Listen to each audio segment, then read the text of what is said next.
Geraldo's putting on his Sunday best in this Wolven warrior build. This build is a sign and sword build focusing on bleed and burning damage to melt away enemies and looking smashing while doing it. Let's go. I think we've got 2 sets left, the Viper and the Bear set. Let me know which one you'd like me to do next. This is the build that you guys voted for. So let's get into the build summary for this build. The main focus for this build really is on Adrenaline Points and Adrenaline Rush, the mutation itself. We're also using the Flood of Anger skill, which will allow you to cast any sign at its full upgraded power, so having all of these skills essentially unlocked with 300% sign intensity. So you've got a huge amount of flexibility in any encounter, and it's all kind of about like blowing your load is like fast as possible because of the adrenaline rush, but also building up those adrenaline points to get rid of enemies as fast as possible. There are a fair few things that are involved in this build. We'll start with the adrenaline rush. So at the start of combat, sword attack power and sign intensity is increased for 30 seconds by 30% for each foe. So essentially you just get like a huge increase to your attack power and your sign intensity for 30 seconds, and then it will start to decrease in the other direction. You'll lose the attack power and sign intensity. Now, outside of that, we are buffing our adrenaline points and our adrenaline point gain so that we can use Flood of Anger, so we can cast any sign at max level, which will in turn kind of allow you to have a lot of flexibility in combat, because it also enables you to use like the alternate sign modes for these signs, because you have everything unlocked when you cast that one sign when it consumes the adrenaline points. And outside of that, we're also using the Wolven set, which did get a buff in the most recent next gen patch. It did change the set bonuses, which are now focused on the bleeding effects kind of in general. So it fits perfectly into this kind of light armor build that we're using, and we're buffing our fast attacks and getting that bleed on, as well as also buffing Igni as just like our general sign usage that we're using, because Igni is so powerful, and applying burn and bleed is just like a fantastic way to do like damage over time and just melt through enemies. So there's a lot here, and I really like this build for its like fun and just like flexibility to use any sign at max level, or cast something that, you know, maybe you wouldn't typically be using, or, you know, maybe you want to use Axie, or maybe you want to use Art in this fight, and because of Flood of Anger, you can cast it using its full potential, even with extra the sign intensity. So you get a lot of flexibility here, and it's just a fun kind of build. Let's talk about the armor and weapons. Now, we are using the full Wolven set here, and as mentioned, the set bonuses here did change with the next gen update. So the set bonuses now are the 3 out of 6 is each instance of bleeding applied to enemies increases sword damage by 1% for each piece of the set, so the current bonus being 6. The 6 bonus allows you to apply additional bleeding effects, so each adrenaline point increases the possible number of bleeding effects that can be applied to a single enemy. So essentially, if you have 3 adrenaline points, you can apply 3 instances of bleed onto that target, which will then further increase your sword damage by the 3 out of 6 bonus. And because of our skills, which we'll get into in a little bit, of course, we are buffing our ability to even just apply bleed and the amount of damage it'll do. So essentially, if you've got full adrenaline points, you could actually apply 3 instances of bleed, and then plus, let's say you're using Igni and you're applying burning to that target as well. Tons of damage over time effects just applied to targets in general. Really good ability to use, and this set is perfect for this kind of a build, because a lot of the armor pieces will buff your attack power and your sign intensity just as part of what they do, so plenty of value in this set as a whole. For the runes, I'm putting Severance on one of the swords to buff the range of Whirl, like the spinning attack, Elation on the other sword, so fatal blows dealt with the sword generate 1 adrenaline point, because adrenaline points are so critical for this build. And on the chest piece, I'm using Rotation, so in these basic attack strikes all enemies in a 360-degree radius. Originally, I was tinkering with other of the Igni runes, because there's like 3 different ones you could play around with here. I was using Eruption, but I felt it just like never triggered, so I switched to this one, as you get value from just Igni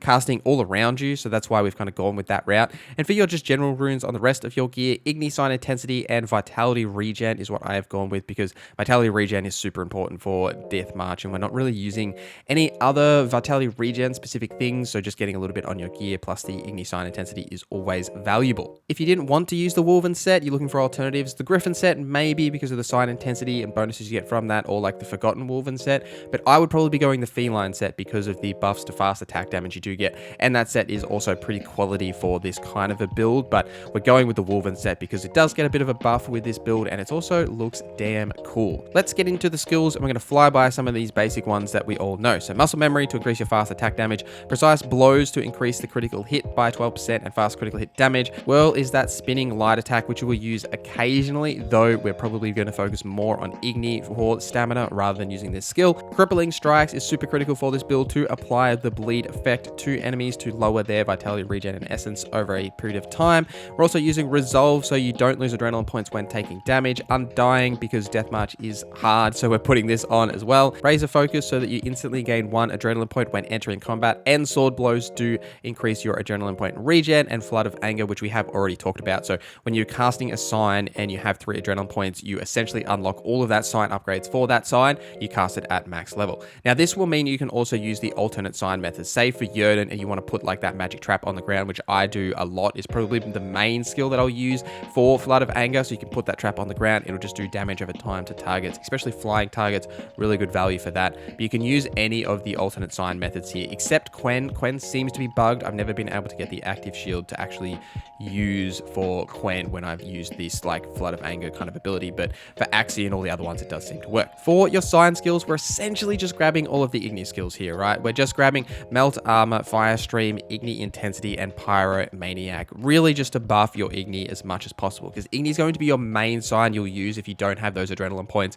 and just generally to give you a buff in combat. Say for example, like Melt Armor will permanently weaken the enemy's armor, which will further increase, the ability of your sword attacks. Fire Stream is just a great skill to deal like maximum damage to a one specific target with Igni, and then you've also got Pyromaniac to increase your chance of applying burn to the target, so you get that damage over time effect. And depending on how you go with Deathmarch, you could use the Quen signs here because we do have to unlock them so you can get all the way through the Igni. However, I'm choosing to go into the general route for a couple of reasons. We're using the Griffin School techniques, which will increase your sign intensity and stamina regen for all your medium armor, which we are wearing medium armor.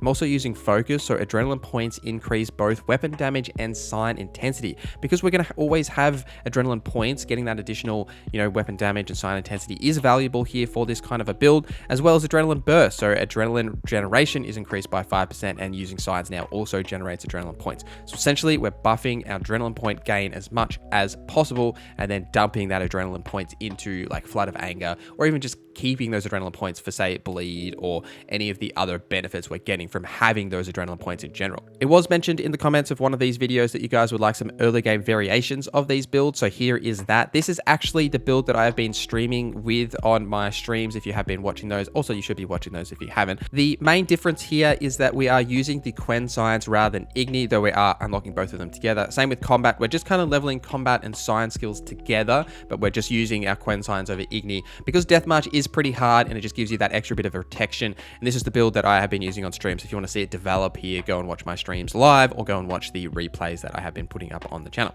Let's talk about some quick build tips for this build. Now, firstly, before you enter combat, Quen should be cast just because it gives you a free protection, so you don't need to necessarily take a hit. So if you know combat's coming up, just quickly cast Quen and you'll be fine.